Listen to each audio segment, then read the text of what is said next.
Hey, today we're doing a makeup look. This is a little bronzier, which I'm excited about. Normally I kind of lean vampiric. It's very unisex, andro, whatever vibes, not super feminizing, so let's get into it. I'm gonna put my hair back. We have to start with some skin prep. This is super saturated from Experiment. Picture is so crazy. Bioma has a pretty similar serum. It's about $10 cheaper and it's really great. I really love that one as well. So if you have dry skin especially and you want your makeup to look a little more glowy, definitely start with some skincare. And I've just realized I have a raging pimple, so I'm gonna put a pimple patch on that. These things help hide acne super easily. Okay, so ignore that. And then I'm also gonna add like a luminizer. So this is like a little highlighting base. My roommate and I are throwing a house party tomorrow and I'm really excited. I was a little nervous last week. We've thrown a couple parties and they're usually really fun. Apartment is literally full of people. I think the party full has like 40 people coming this far. I love throwing parties. I love being a host. Next, I'm doing the base to even out my skin tone and just like brighten my eyes a little bit. So I'm using this concealer from Maybelline. This has been around since I was in like middle school. To be honest, this concealer from Urban Decay is my favorite concealer. I really like it. It's the Quickie concealer. But I'm doing lighter coverage and I have this, so I'm gonna use it. I wanna use it out. My hands are slippery from the other products. Help. So I'm just placing that under my eyes like this in kind of a triangle shape. Nothing is coming out of here, guys. Okay, I really hate this packaging, but once again, I'm just using it up. And we're doing kind of a lighter coverage, so this is gonna look pretty natural. Obviously, I have my favorite products, but you can do this with whatever products you have on hand. I also conceal around my nose, chin as well.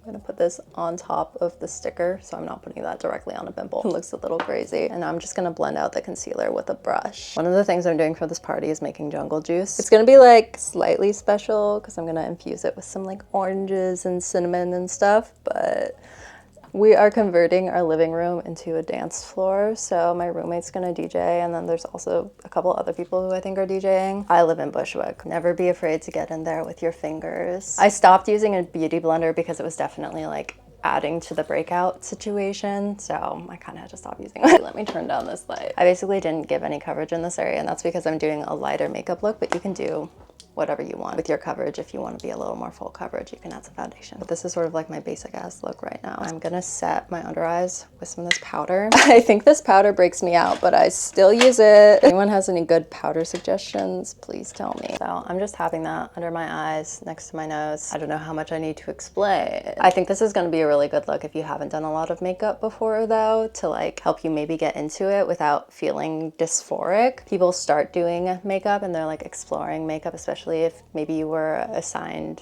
male at birth. It's easy to like kind of go into the hyper femininity of it all and then feel kind of dysphoric because it's so unfamiliar. So you can do kind of like more baby steps into it that might feel a little more wearable. It can also be a little bit easier to wear in the culture of trans misogyny for the days when you maybe want to go a little more under the radar but still feel pretty. Perfectly valid. This brand of highlighter is so pretty. It's just insane. I'm gonna get one of their more like skin tony ones because these are like very blue. This specific highlighter is not the best for the bronze look, but it's the highlighter that I have. Like I literally own 2 highlighters and they're from this brand. I did buy them on TikTok Shop, which is kind of crazy. I'm such a victim of TikTok Shop, guys. Like I do just buy things on there. Not usually like random like drop shift stuff, but just like small brands or whatever. So I'm putting that on my cheeks before the bronzer just so that this color blends a little bit better because this is a little more blue. Use whatever bronzer you have, right? You see a pretty color bronzer, you want to get that? Okay, get that one. I would try to lean a little less orange if you're new to this. I'm gonna use these 3 shades here together like this, just dipping into all of them. I'm gonna brush off some of that too because it is kind of intense. And then I'm just gonna put this like where I would put blush, right? So a bronzer can be a little way to kind of add the color back to your face without being quite as feminizing as a blush. I'm gonna do it at the top of my nose as well, of course, because I think it looks cute. Once it's kind of in the spots I want, then I can kind of go in and actually blend it out because most of the product is off of my brush at that point. The blending is a very important step. And I'm gonna add some more because I'm feeling like it. For the tutorial and the camera so you can see a little better, I'm gonna go a little crazy. I'm also gonna put some up here, a little on the chin area, right? Because we do wanna look like we were out in the sun. So you don't wanna like have one part of your face looking very pale while the rest is looking bronzy. Just got some color on my face. How pretty. tea. This is where you can also add a blush if you want. It probably would have been better under the bronzer. I have this one from YSL. I love it. I'm just gonna add that to the sunburn areas where I would be a little sunburned. We're cosplaying Iris goes outside instead of staying in their apartment all day. I have been going outside more and it is good for me. The anxiety medication really helped with that. Now that I'm feeling quite frankly a little beautiful, we're gonna do some stuff on the eyes as well, so we're keeping it very minimal. This is sort of like a reddish brown eyeshadow stick, and I'm just gonna take that under my lash line a little bit. I need to zoom in. Let's zoom in a little bit.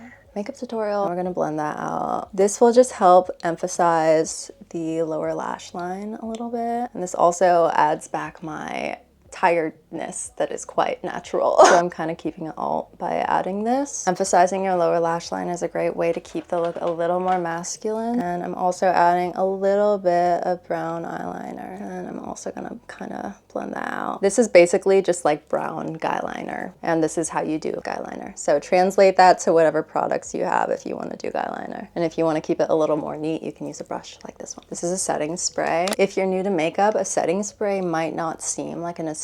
I highly recommend it be one of the first things you get if you don't have any makeup products yet. It will help everything kind of like melt together on your face and stay on your face. And this one makes me look very glowy. The sun has been out in New York, so I've been wanting to embrace just a little more of the glowy vibe. Also, I'm trying to lean a little bit out of the depressed aesthetic, so happens to the best of us. Curling my lashes. I'm using a brow gel on my eyelashes to just help keep the shape. This is just what I have. Does this sting if you get it in your eyes when you're crying? Yeah. Ask me how I know. So that should just help my natural eyelashes pop a little bit without adding the whole in-your-face eyelashes situation. I've also low-key been putting this on my brows a little bit. I don't do my brows because honestly, that's overwhelming. Like, don't give me one more thing to obsess about. Add a little more freakishness there. I'm a very hairy person. I guess gender vibes. People seem to think that. I used to be really insecure about like my body hair when I was younger, but I think the obsession with baldness when it comes to body hair is infantilizing and also very rooted in white supremacy, so I'm not championing it. Do I shave my legs sometimes? Yeah. Your body, your choice. By the way, these are all packages for my Depop. Thank you guys for buying things. I really appreciate it. I'm also putting a bunch of stuff up by the time you guys are seeing this, so there's new stuff on there if you want to go look. Always no pressure to buy anything from me. It's just there if you want some cute clothes like these. This is the finished makeup. I just feel a little more pretty and confident. I love you as I love all people. I will see you in the next one.